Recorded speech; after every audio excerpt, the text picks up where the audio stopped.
After Israel recently recognized Somaliland, and many people celebrated and welcomed the decision in Somaliland, and people in different parts of the world, including in the UK, people who maybe are from Somaliland or have some sort of tie to it. Um, Now people are questioning why are they supporting this. Um, Even if you want recognition, you shouldn't want it in this way.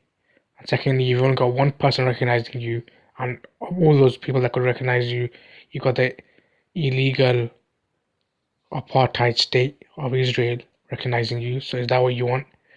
And are you willing to take the recognition whilst ignoring what they're doing to Palestine and what they have done in Lebanon and still doing in Lebanon and Syria and other places?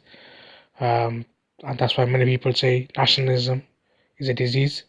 And in, I'm not going to say what it is, but often it is. And this is an example. You so into having your own place and being pro Somaliland that you're ignoring everything else. Um, and you're not even thinking, oh, are you going to be used by Israel?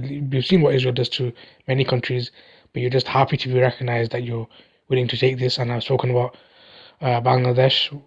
At the time, they want to be recognized, but they didn't take up the offer from Israel, and Somaliland should take notes from this. And but nevertheless, Israel has recognized Somaliland, and many in Somaliland and outside are happy with this. And now we have news: Israeli FM visits breakaway region after recognition.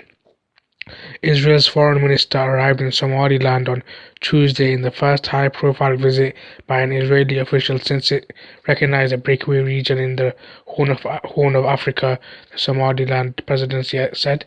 This is from the Royal News English post on Facebook. Um, and like I've just said, you're pretty much selling yourself away, if you like, or selling out.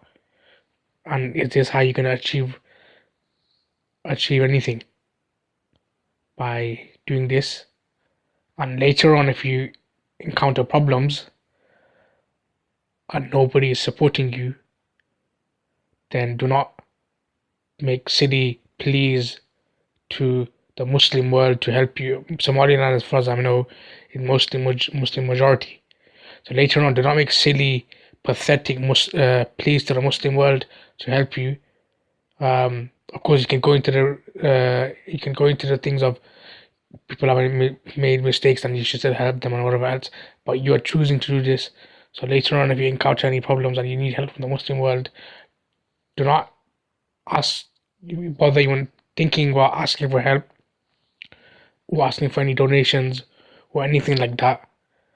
And do not be surprised or upset that if all Muslim majority countries decide to isolate you and boycott you, and you're only going to be receiving help from the non-Muslims because you have decided to go through this way rather than go through other ways and be patient. And and at the end of the day, if there's two options of being Somaliland being its own country or state or whatever by Israel recognizing it, or not being its own, being part of Somalia, people would say pick the other one. You don't want anything to do with Israel. And if you're gonna have to get what you want by Israel helping you, then you should abandon it or find other ways of doing it without this. But I guess at the end of the day, people often they care about their own interests, and often nationalism takes over everything else, and this is why we see this. And I guess this is just the beginning. I'm sure more people from Israel will visit, and there'll be more ties and more presence in the country. Um, and I think people will regret this in the future, but at the moment they are celebrating because they are just blind with, I could say, blind with happiness, you could say, because they're happy that someone's recognized them, but later on they will realize this is not how you should be recognized uh, through a country or a pseudo country like Israel.